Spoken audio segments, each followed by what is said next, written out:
umat Hindu ketika mau melakukan peribadahan di kompleks Candi Arjuna. Nah, sekarang ini kita berada di ketinggian 2093 meter di atas permukaan laut ya. Dan untuk yang ini merupakan dataran tertinggi kedua di dunia setelah Nepal di India. Ya, dataran tinggi kedua yang berpenghuni gitu. Kalau mungkin ya, mungkin kalau dataran tinggi yang tidak berpenghuni ada yang melebihi dengan Dieng ataupun bintang gitu ya. Nah, untuk suhu rata-rata di dataran tinggi Dieng ini ketika siang hari antara 15 sampai 20 derajat Celcius dan suhu pada malam hari bisa mencapai 10 derajat Celcius. Untuk bulan Juni, Agustus ya, Juni sampai Agustus itu atau kemarau panjang ya, itu biasanya suhu pada malam hari bisa mencapai 10 bahkan keesokan harinya sering terjadi sampai di derajat Celcius sampai mengeluarkan embun merah Dharma Sarwa. Dharma Sarwa. Ini ibu sama salju. Kalau salju itu turunnya dari langit ya, tapi kalau yang di Dieng itu karena saking dinginnya suhu ya sampai embun-embun dan air yang berada di luar rumah itu bisa sampai membeku ya. Jadi untuk bapak ibu yang pengen merasain dinginnya Eropa nggak usah jauh-jauh ke Eropa ya. Nanti ketika musim kemarau panjang bisa sempatkan untuk berkunjung ke Dieng, sempatkan menginap sampai mendapatkan embun es ya.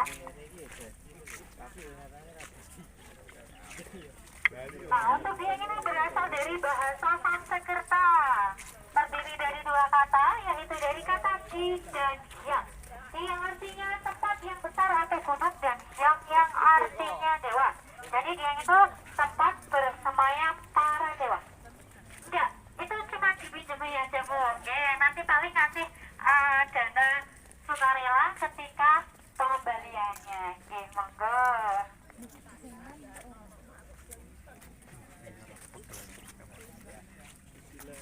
Ya, itu diselepasin aja. Ini harus pakai lomen, nggak apa-apa. Ini untuk anak-anak nggak masuk aja nggak apa-apa.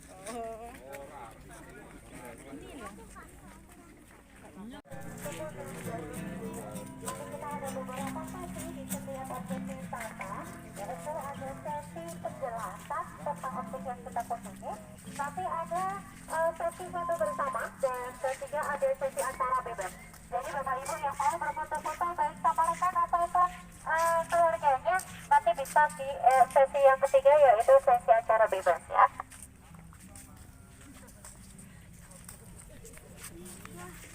Selanjutnya yang masih di belakang untuk keluarga besar dari Dinas Pertanian tadi ya. Monggo bisa maju saja. Ya, boleh duduk sambil duduk-duduk santai. Saya akan bercerita tentang Candi Arjuna. Ya. Monggo sambil duduk santai dulu aja ya.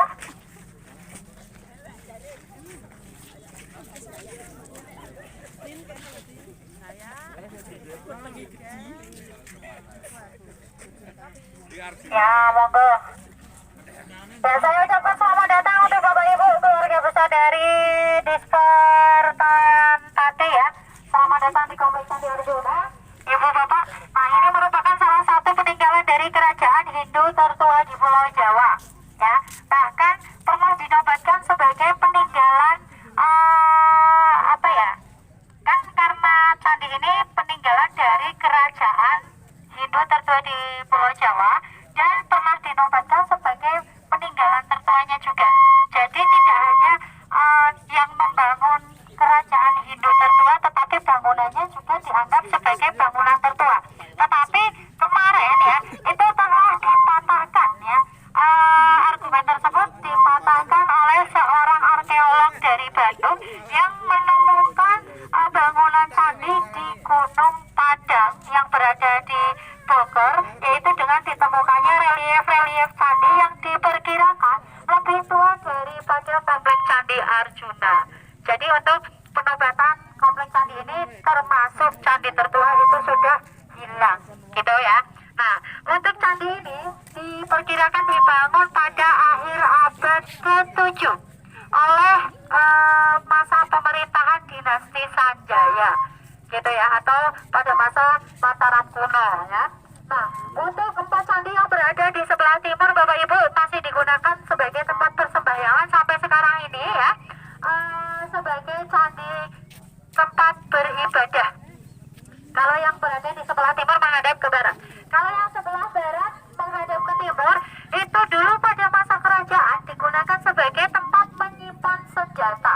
Tetapi semakin ke sini digunakan sebagai tempat menyimpan sesaji ketika umat Hindu mau beribadah di dataran tinggi Dieng, khususnya kompleks Candi Arjuna. Nah, untuk Candi Arjunanya yang ini Bapak Ibu, ya ini yang namanya Candi Arjuna. Ikon utama dari kompleks candi ini, makanya dinamai sebagai kompleks Candi Arjuna.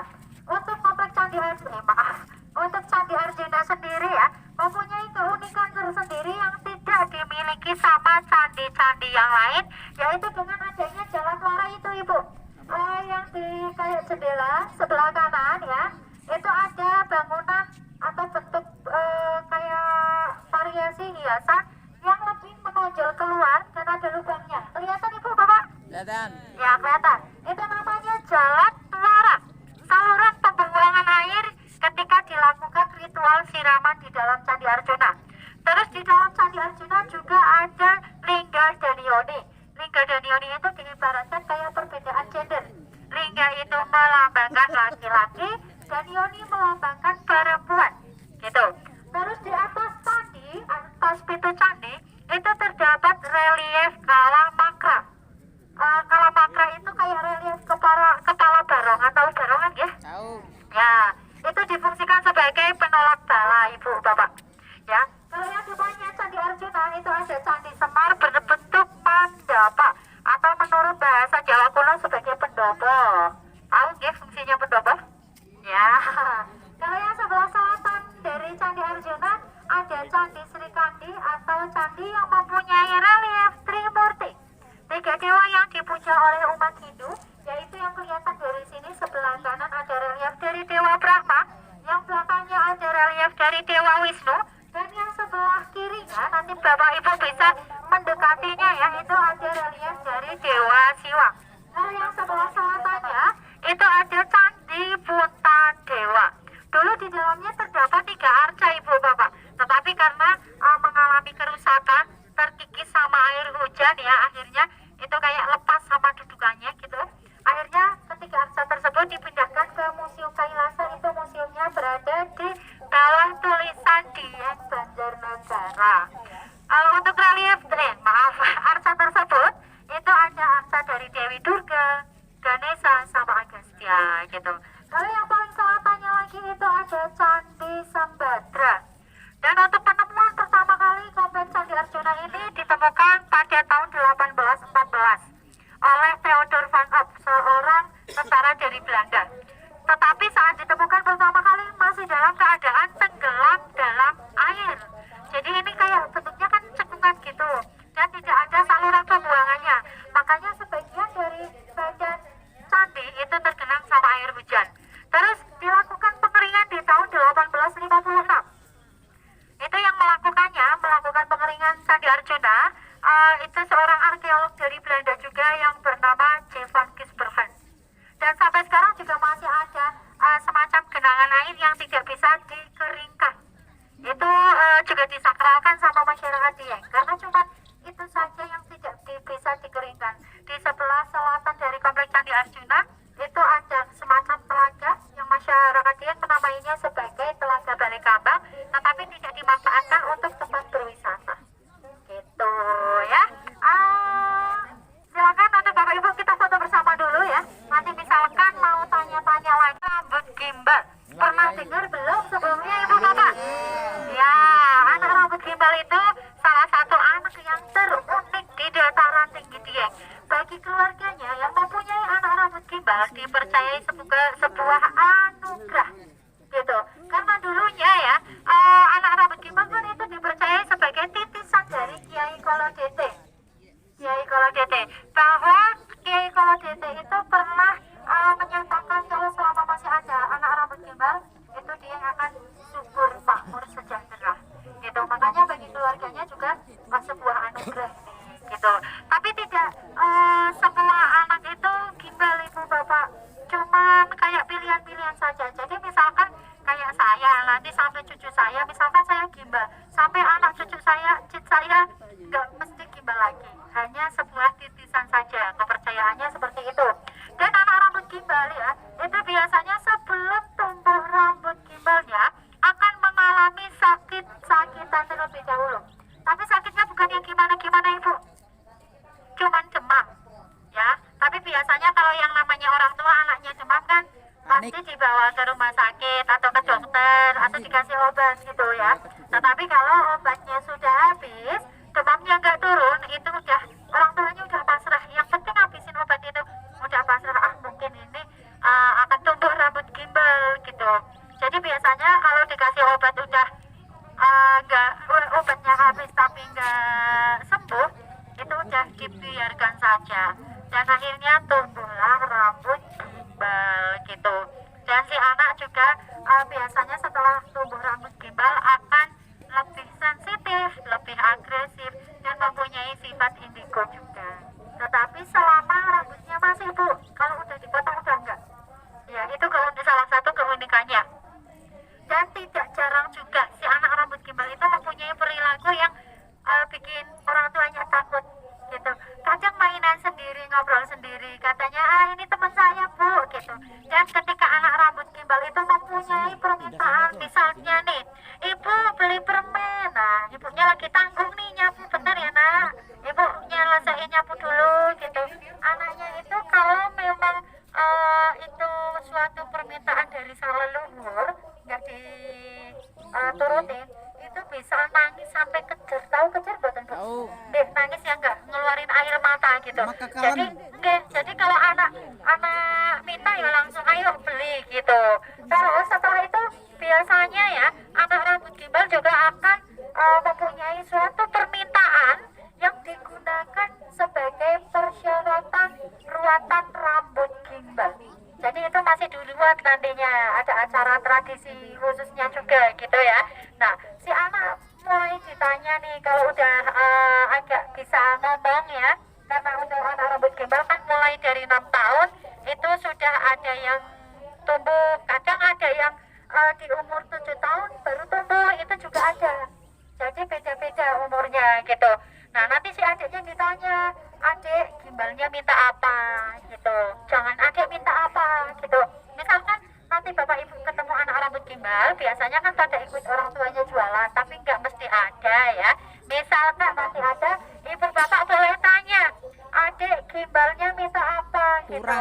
Ya, itu yang diucapkan atau yang dijawab merupakan permintaan dari sang leluhur. Tapi beda dengan pertanyaan adik minta apa, bisa saja adik minta permen, adik minta es krim, jawabannya seperti itu. Nah, untuk permintaannya itu cukup unik ibu bapak. Ya, permintaannya unik-unik dan sampai sekarang juga masih kayak tahap, masih kayak wajar sih sesuai dengan kemampuan orang tuanya. Bahkan di acara Dieng Culture Festival itu yang berisikan ruatan rambut gimbal massal ya, itu ada yang pernah cuma minta kentut ibunya. Iya bapak. Iya, kalau kita mikir buat apa ya gitu ya. Nah, kalau saya gimbal, saya minta pajero. Cocok. Minta suami yang eman ya. Aduh. Ya, jadi seperti itu. Bahkan keponakan saya ya, sekarang dia juga jadi pemandu wisata, tetapi sekarang kayaknya nggak berangkat. Itu cewek mintanya terasi 2, bayangin ibu, terasi sasetan yang 500 itu mau buat apa?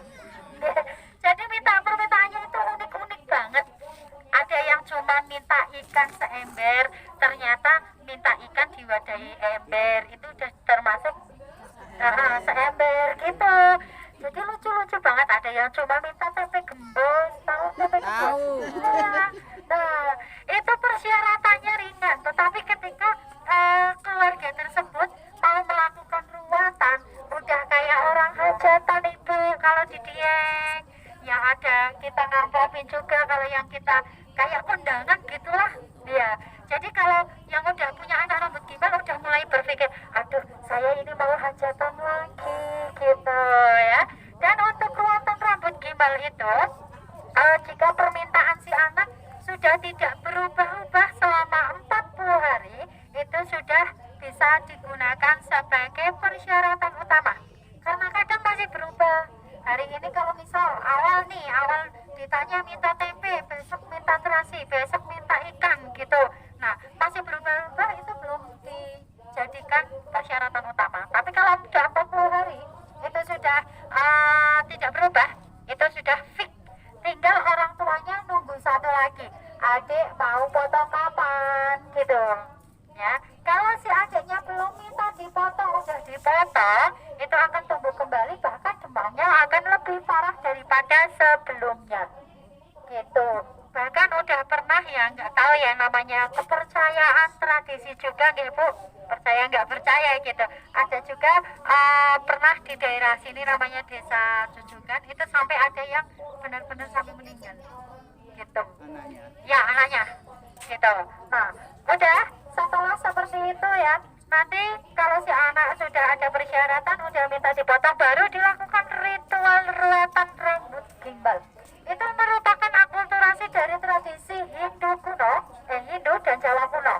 Jadi mayoritas orang Dieng ini kan sudah Muslim semua, walaupun peninggalan dari kerajaan Hindu gitu. Tetapi untuk tradisi ruatan rambut gimbal masih menggunakan tradisi Hindu dan Jawa kuno. Akulturasinya jadi di dataran tinggi Dieng ini masih sangat tinggi. Masih ada jamasan, ada tumpeng, ada ambeng, ada bucu, ada ingkung, ada bunga tujuh rupa, ada sesaji lainnya, dan masih menggunakan stupa.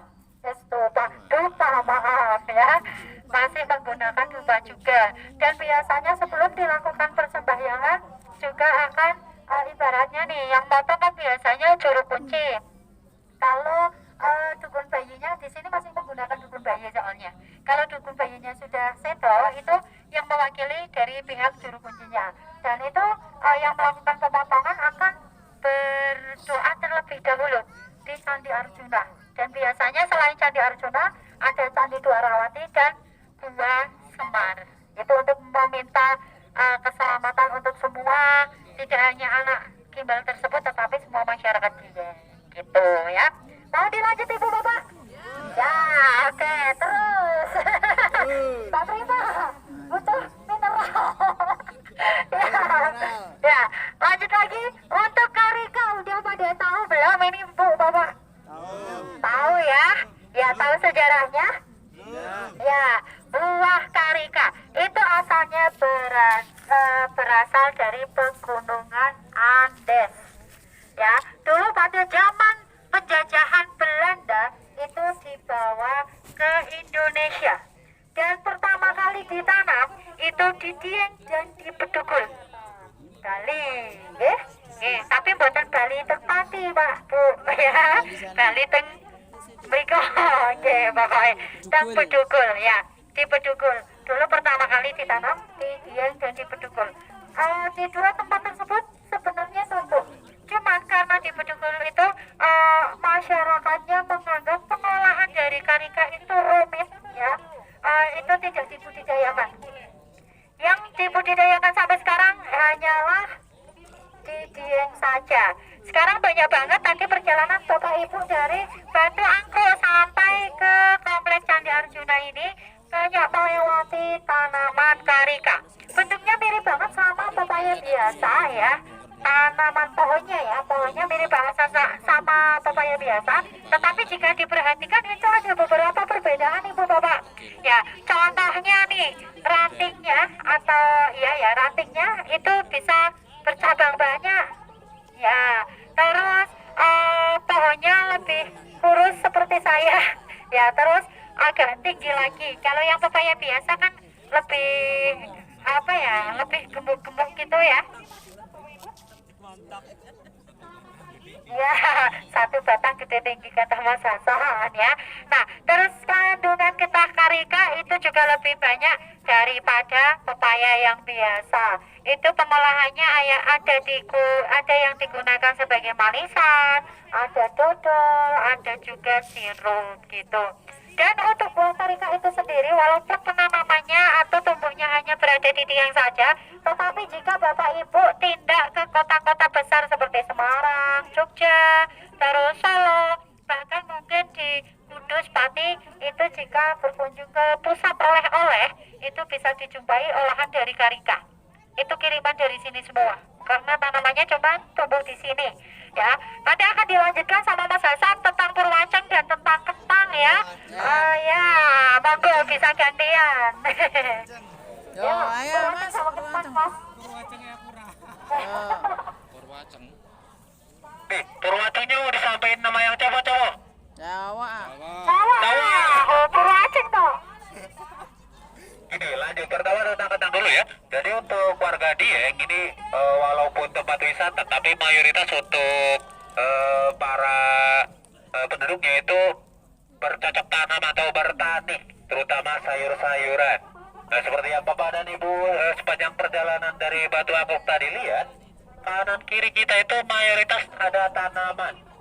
Ada yang tahu itu tanaman apa? Nah, udah yang pernah lihat kentang, ada yang belum ya? Kalau yang belum, tanaman kentang itu ada yang memiripkan sebagai kayak bayam, kayak kacang dan lain-lain. Tapi kalau di dia sendiri itu tanaman kentang. Tanaman kentang itu bisa dibilang tanaman yang sepanjang tahun. Sepanjang tahun dia bisa ditanam dan bisa panen. Dari dia masa tanam sampai panen kurang lebih membutuhkan waktu 100 hari. Jadi dari tanam sampai panen itu kurang lebih 100 hari.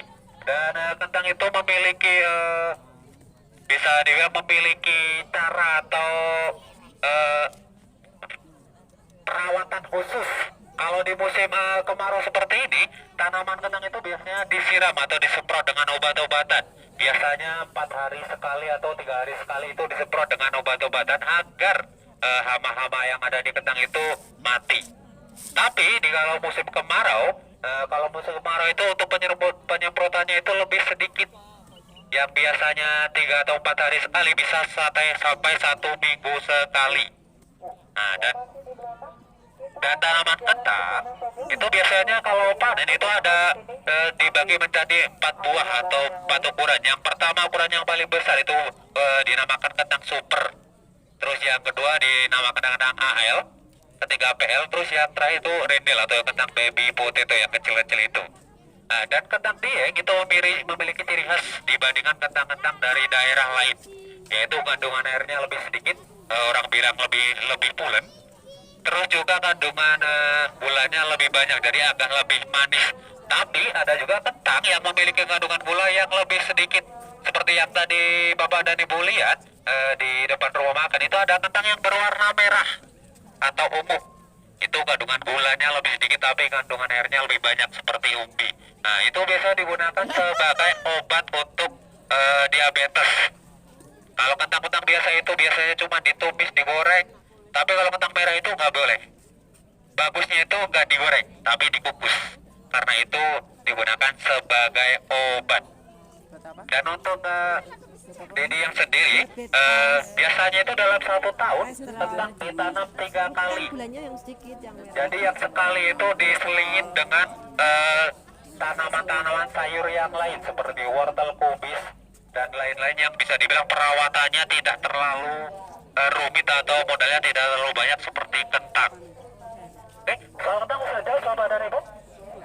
Oke, lanjut tentang Purwa. Nah, jadi Purwaceng itu adalah salah satu tanaman khasnya Dieng. Bukan cuma di Dieng, tapi tanaman khas dari pegunungan-pegunungan. Seperti apa, Tan? Pegunungan-pegunungan. Untuk tanamannya itu dia semacam tanaman rumput-rumputan yang ada di rumput-rumput, tapi dia tidak bisa tumbuh di sembarang tempat.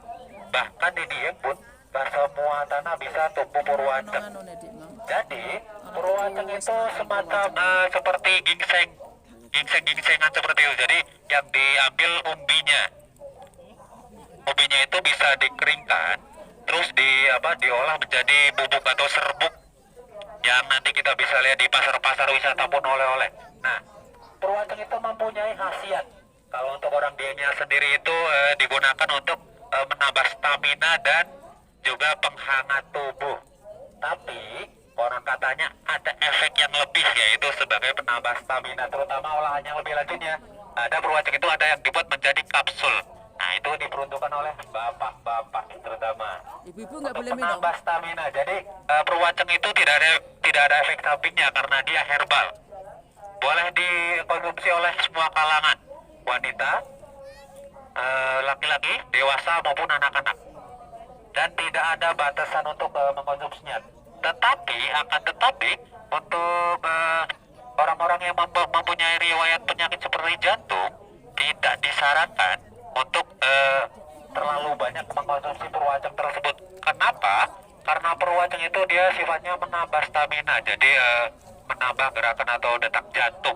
Jadi yang mempunyai penyakit bawaan jantung itu tidak kita rekomendasikan untuk terlalu banyak mengkonsumsi Purwaceng, karena itu adalah tanaman herbal yang memiliki khasiat untuk menambah stamina atau gerak jantung.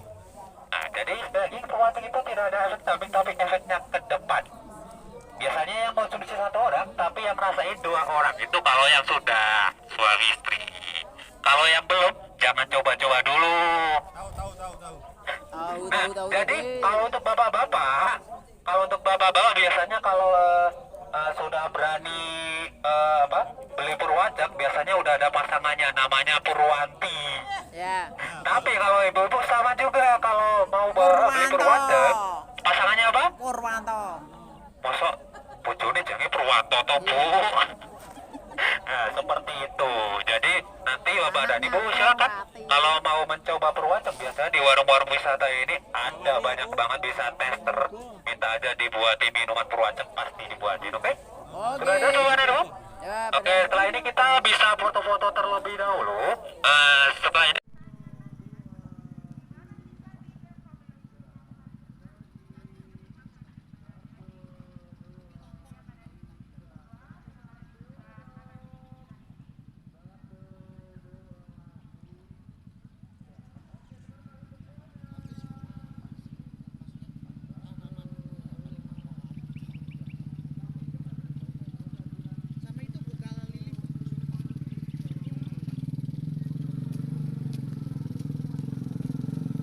Mbak iya sing full senyum